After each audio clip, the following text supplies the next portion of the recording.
AWS Networking Fundamentals VPCs and Subnets.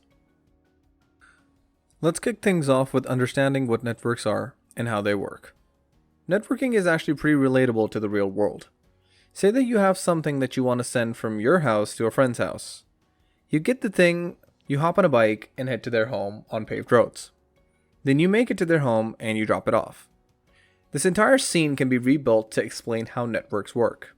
Think of the thing you wanted to give to your friend as the data.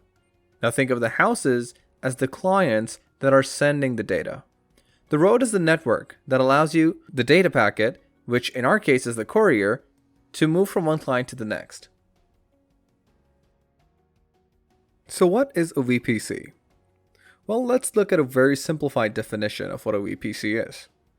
A virtual private cloud, or a VPC, is a private subsection of AWS that you control, into which you can place AWS resources such as EC2 instances and databases, and you have full control over who has access to the AWS resources that you place inside your VPC.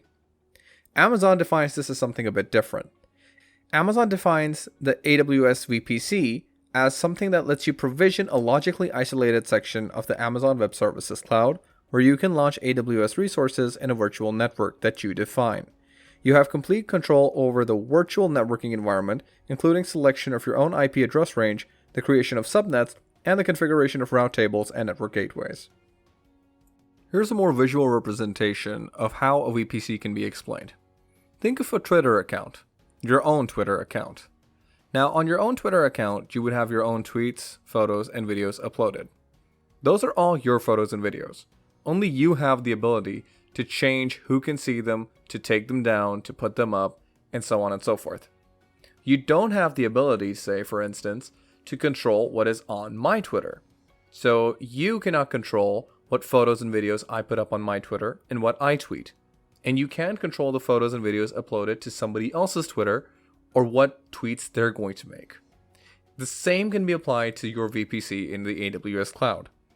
You can have your own EC2 and RDS and other resources within your own VPC, and you can control those resources infinitely to the absolute maximum of your controls within your VPC. But you cannot control what is in, say, somebody else's VPC or my VPC. And that's just how VPC works. It's your own private space, and the resources within that space are yours to do with whatever you please. So what is a subnet? Well, a subnet, which is shorthand for a subnetwork, is a subsection of a network.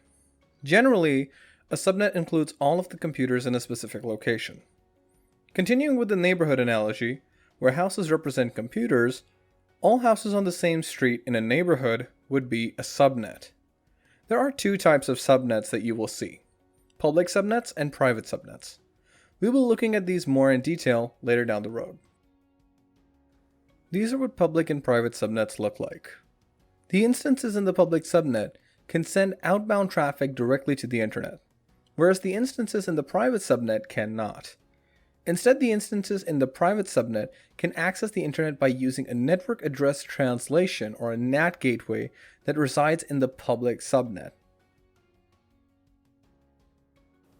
When you create a VPC, you also define an IP address range that the VPC can use, and this is done in the form of a CIDR block, which stands for Classless Interdomain Routing. An IP address is used to identify resources over a network. There are two types of IP addresses that you will find. One is public and the other one is private. Your public IP address is the one that is accessible via the internet. It is your unique IP across the globe. Private IPs are the ones that are used within local networks for identification of resources locally. Beyond that, there's different protocols, IPv4 and IPv6. Amazon VPC supports both the IPv4 and IPv6 addressing protocols. By default, Amazon VPC uses the IPv4 addressing protocol. You can't disable this behavior. When you create a VPC, you must specify an IPv4 CIDR block, which is a range of private IPv4 addresses. You can optionally assign an IPv6 CIDR block to your VPC and assign IPv6 addresses from that block to instances in your subnet. Classless interdomain routing, or CIDR notations, are used to denote the size of your VPC. AWS allows you to specify a CIDR block between /16 and /28.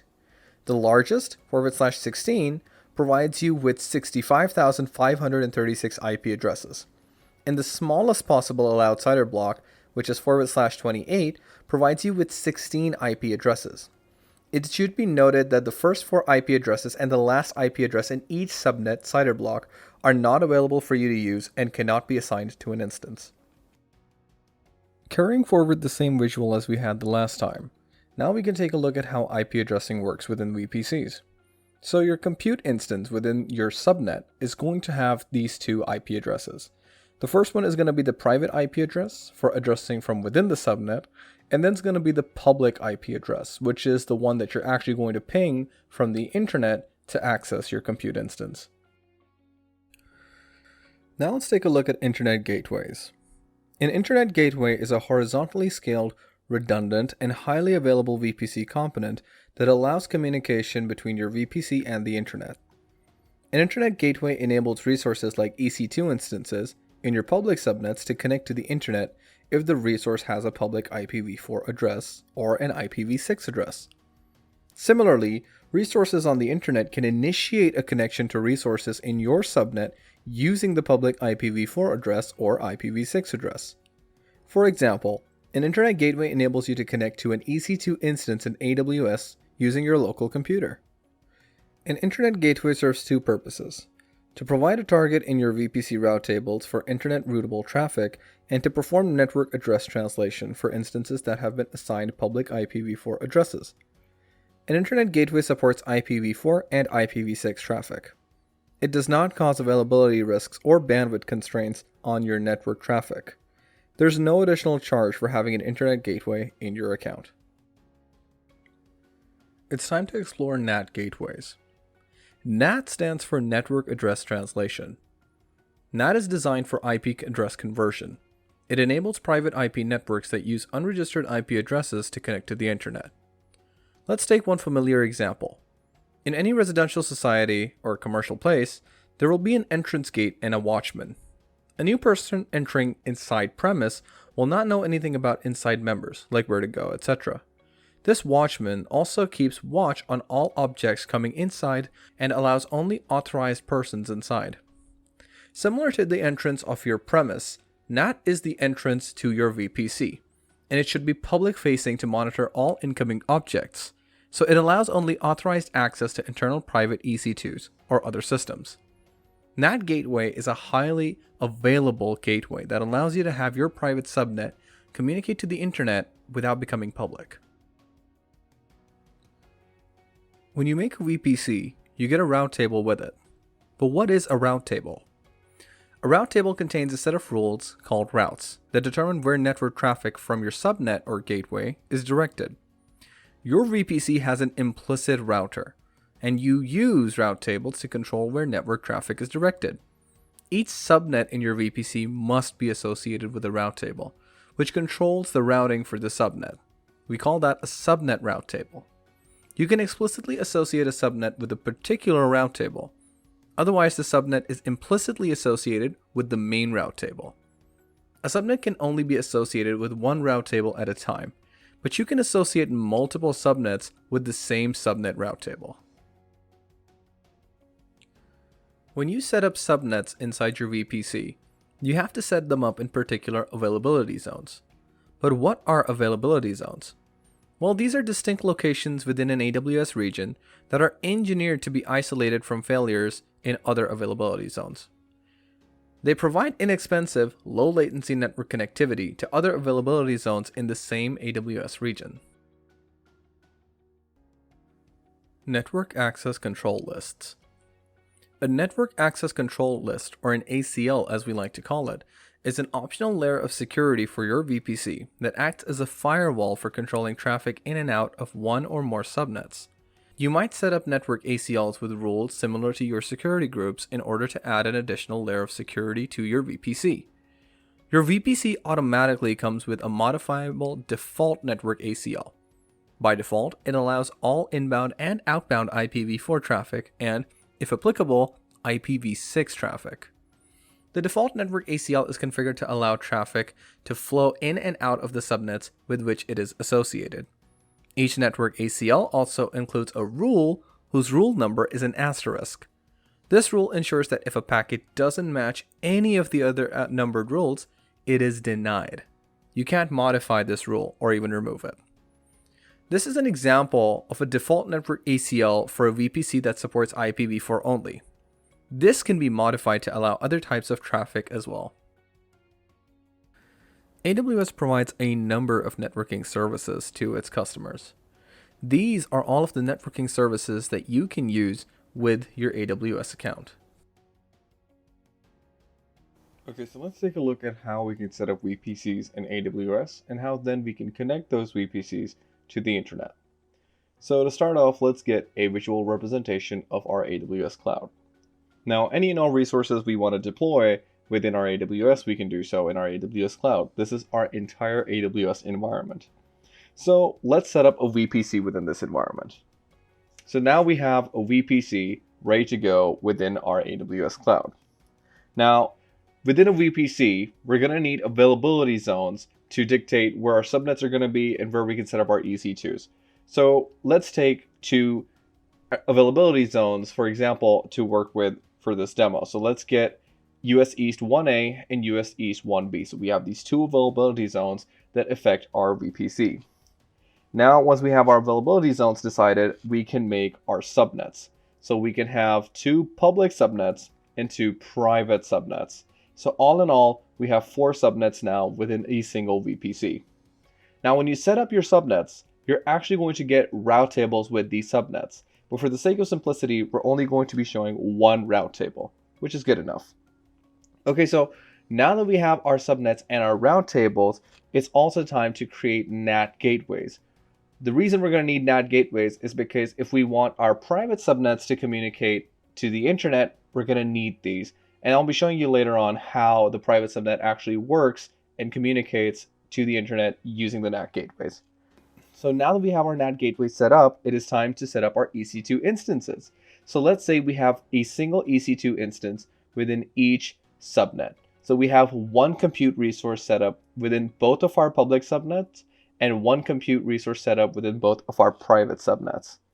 So now that that's done, let's look at how this communication is going to occur. So each subnet is going to communicate directly to a route table. That's fair enough. So from a public subnet, the EC2 instance can just communicate directly to the route table. There's no problems there. However, if the private subnet wanted to communicate with the route table, it couldn't do so directly. The problem with that being that the private IPs just can't communicate to the route table directly. So for that translation, they need to communicate first to the NAT gateway, which will then communicate to the route table for them. So once all of our subnets are communicating to the route table will then communicate to the internet gateway. And the internet gateway, from that point onwards, connects to the internet. This was a simple explanation of how you can see VPCs working in the AWS cloud.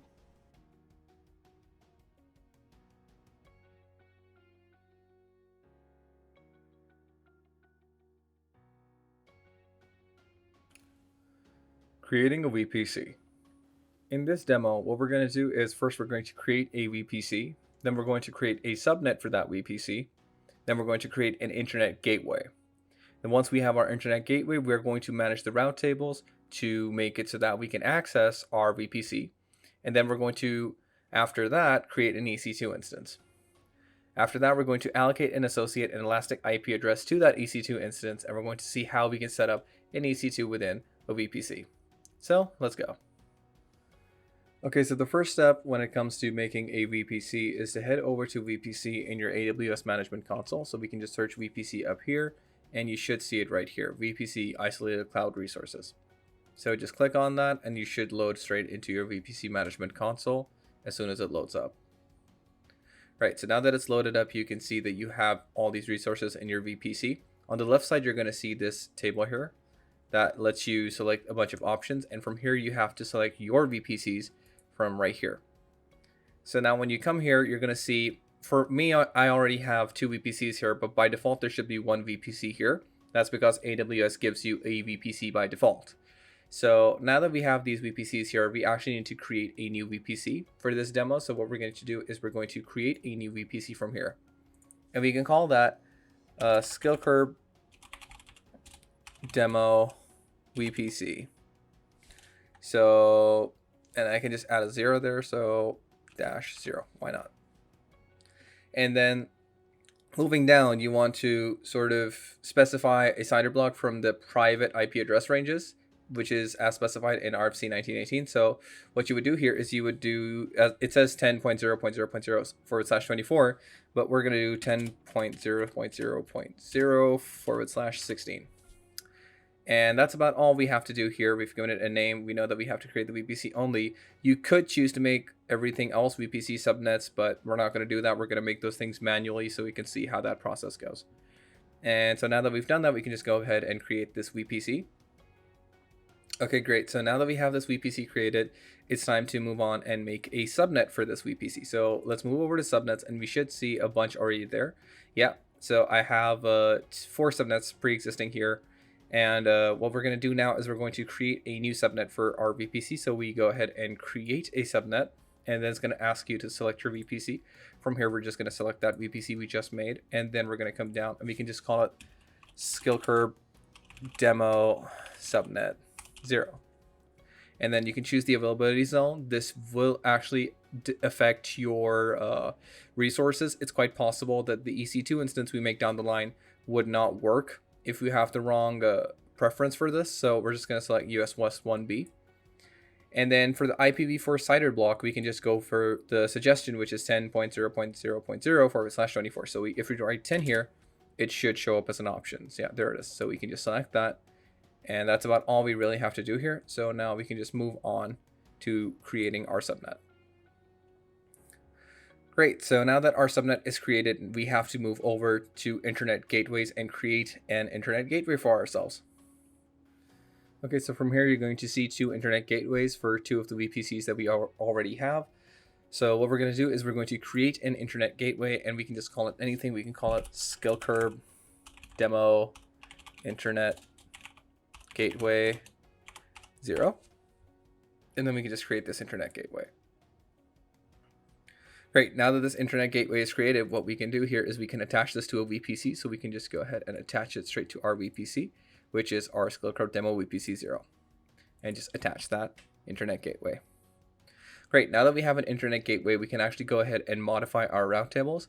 So we're just going to go into our route tables, and when we go here, we should see that we actually already have one for the VPC that we made. And the way we can see that is if we go over to this VPC section and we widen it out, we can see that, yeah, the second one is for skill curve demo VPC.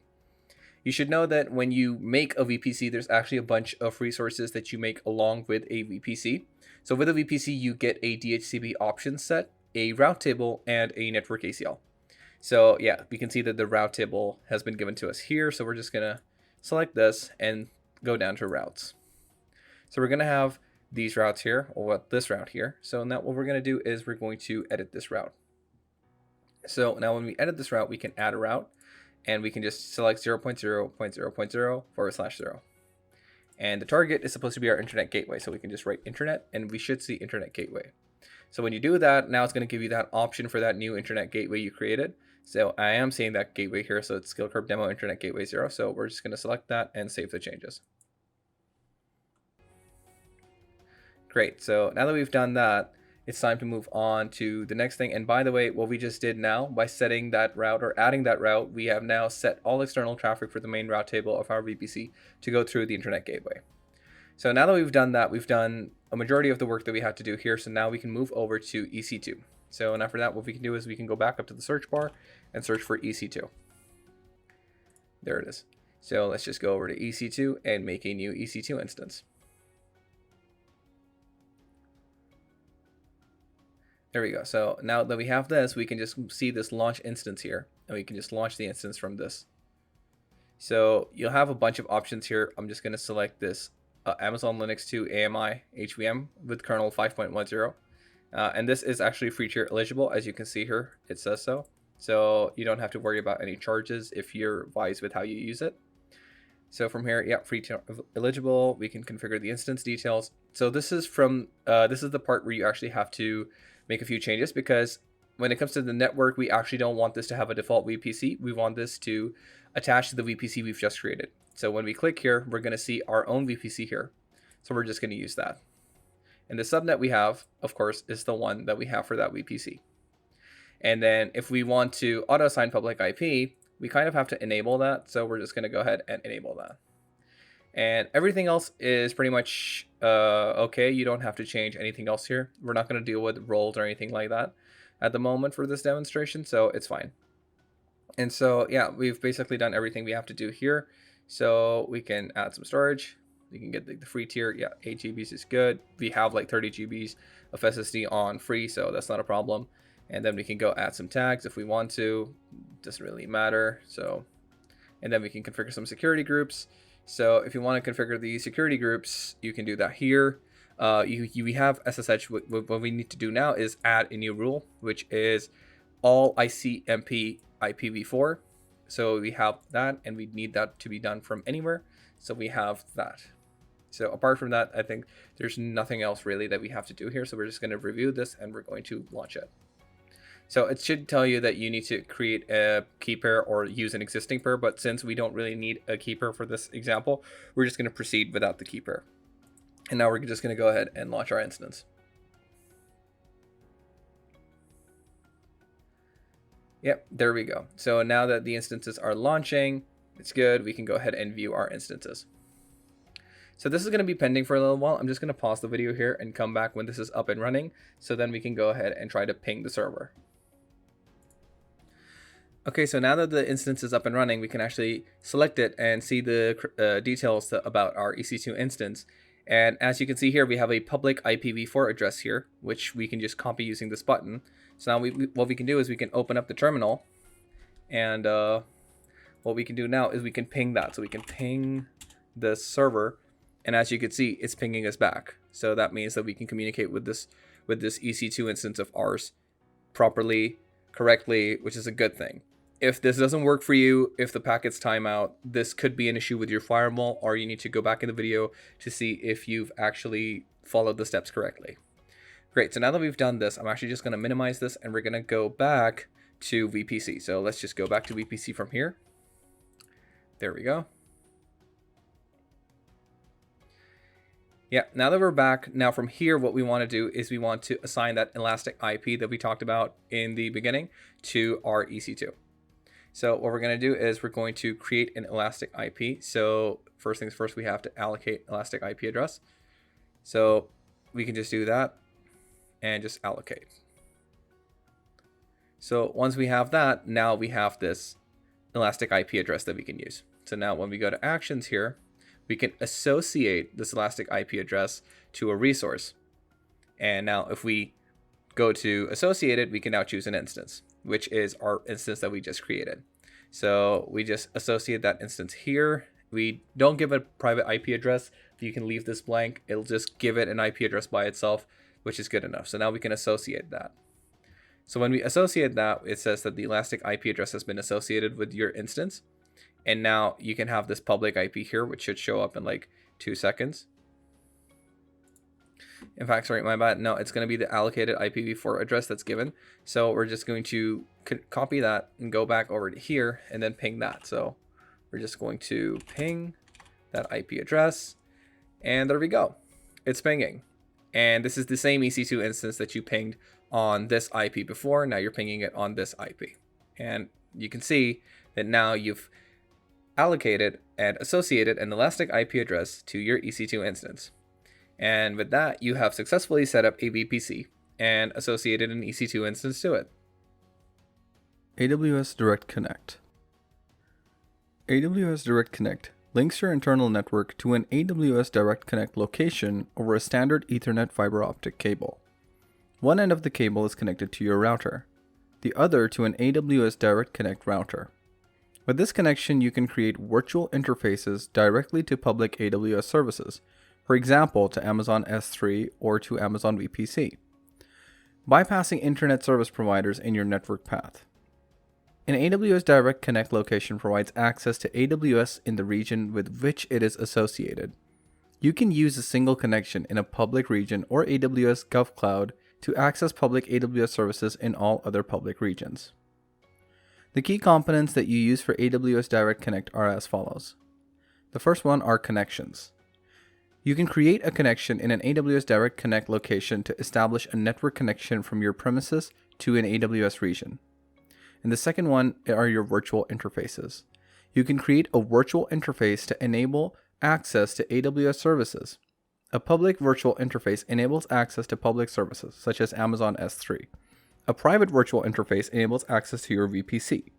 The following diagram shows how AWS Direct Connect AWS Transit Gateway. AWS Transit Gateway connects your Amazon Virtual Private Clouds, or VPCs, and on-premises networks through a central hub. This simplifies your network and puts an end to complex peering relationships. It acts as a cloud router. Each new connection is only made once. As you expand globally, inter-region peering connects AWS Transit Gateways together using the AWS Global Network. Your data is automatically encrypted and never travels over the public internet, and because of its central position, AWS Transit Gateway Network Manager has a unique view over your entire network, even connecting to software-defined wide area network devices, or SD-WANs. Without AWS Gateway, complexity increases with scale. You must maintain routing tables within each VPC and connect to each on-site location using separate network gateways. With AWS Gateway, your network is streamlined and scalable.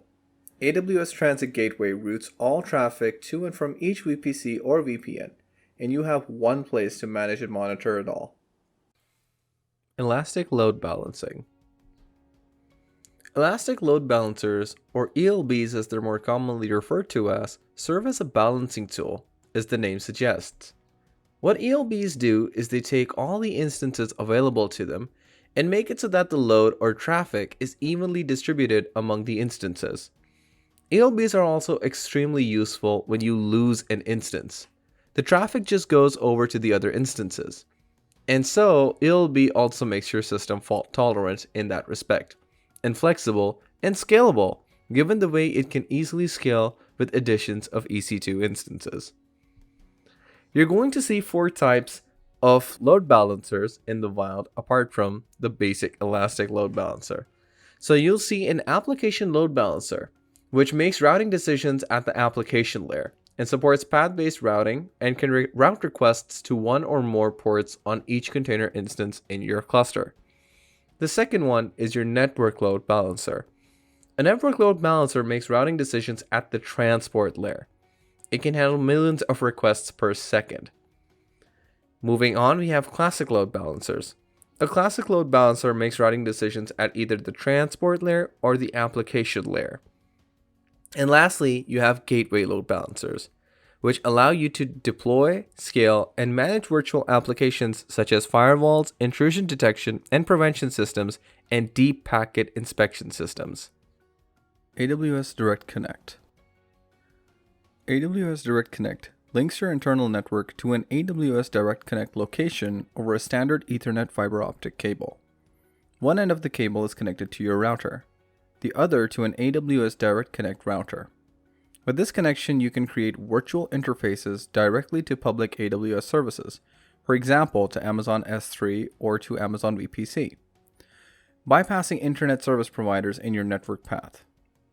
An AWS Direct Connect location provides access to AWS in the region with which it is associated. You can use a single connection in a public region or AWS GovCloud to access public AWS services in all other public regions. The key components that you use for AWS Direct Connect are as follows. The first one are connections. You can create a connection in an AWS Direct Connect location to establish a network connection from your premises to an AWS region. And the second one are your virtual interfaces. You can create a virtual interface to enable access to AWS services. A public virtual interface enables access to public services, such as Amazon S3. A private virtual interface enables access to your VPC. The following diagram shows how AWS Direct Connect interfaces with your network. AutoScaling. AutoScaling allows your EC2 application to grow dynamically as per its requirements. So say for example, you have a bunch of users visiting your website and suddenly that load increases well beyond what your current system is capable of handling. Autoscaling will dynamically add an EC2 instance to your website so that it has that added capacity to handle those requests. Now say for example that your website is being visited less frequently by far less users. Autoscaling will see that the compute resources are not being used and will delete the extra instances that are needlessly compounding the bill. So those scalability and elasticity features that we talked about previously, those come from autoscaling. Amazon Route 53. Amazon Route 53 is a highly available and scalable cloud domain name system, or DNS as we like to call it, web service. It is designed to give developers and businesses an extremely reliable and cost-effective way to route end users to internet applications by translating names like www.example.com into numeric IP addresses like 192.0.2.1 that computers use to connect to each other. Amazon Route 53 is fully compliant with IPv6 as well. Route 53 effectively connects user requests to infrastructure running in AWS, such as Amazon EC2 instances, Elastic Load Balancing load balancers, or Amazon S3 buckets, and can also be used to route users to infrastructure outside of AWS. You can use Amazon Route 53 to configure DNS health checks, then continuously monitor your application's ability to recover from failure and control application recovery with Route 53 Application Recovery Controller. CloudFront. CloudFront is a content delivery network which is a system of distributed servers which deliver web pages and other web content. It is an easy and cost-effective way to distribute content with low latency and high data transfer speeds. This is all about making your web pages faster, and CloudFront speeds up the distribution of your static and dynamic web content. So HTML, JavaScript, image files, videos, and web applications. Any web content that you can think of. Now let's take a look at some of CloudFront terminologies. First, we have the CloudFront Edge locations. This is the location where the content is cached, and it's separate to an AWS region or availability zone. Next up, we have CloudFront Origin. This is the origin of all the files that the distribution would serve. And this can be an S3 bucket, an EC2 instance, or an Elastic Load Balancer, or Route 53 address. It can also be your own server in your own data center. Lastly, we have the CloudFront distribution. This is the name given to the origin and configuration settings for the content that you wish to distribute using the CloudFront Content Delivery Network. The reason we use CloudFront is to improve the performance of a website for remote users. You can deliver your entire website using CloudFront. AWS operates a global network of over 200 edge locations. And with CloudFront, requests for your content are automatically routed to the nearest edge location, so content is delivered with the best possible performance no matter where your users are located in the world. And this allows you to optimize performance for users accessing your website from all around the world. CloudFront is optimized to work with other AWS services. It's really well integrated with services like S3, EC2, Elastic Load Balancer, and Route 53. And that makes it really easy to configure. It also works seamlessly with any non-AWS origin server, which stores the original definitive versions of your files and your website. With CloudFront, objects are cached, and they're cached for a period of time, which is their time to live or TTL.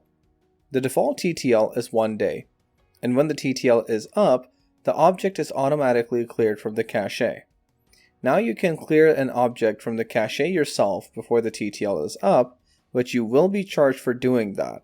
For example, if you had a new version of an object, a new image, or new version of one of your web pages, you can actually go in there and clear that cache yourself to make sure that when your users try to access that file, they are going to get the latest version.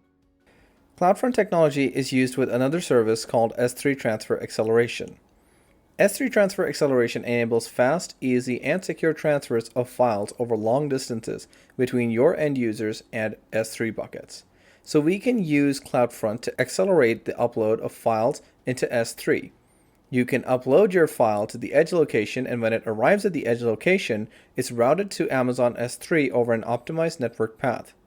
CloudFront edge locations are utilized by S3 transfer acceleration to reduce latency for S3 uploads.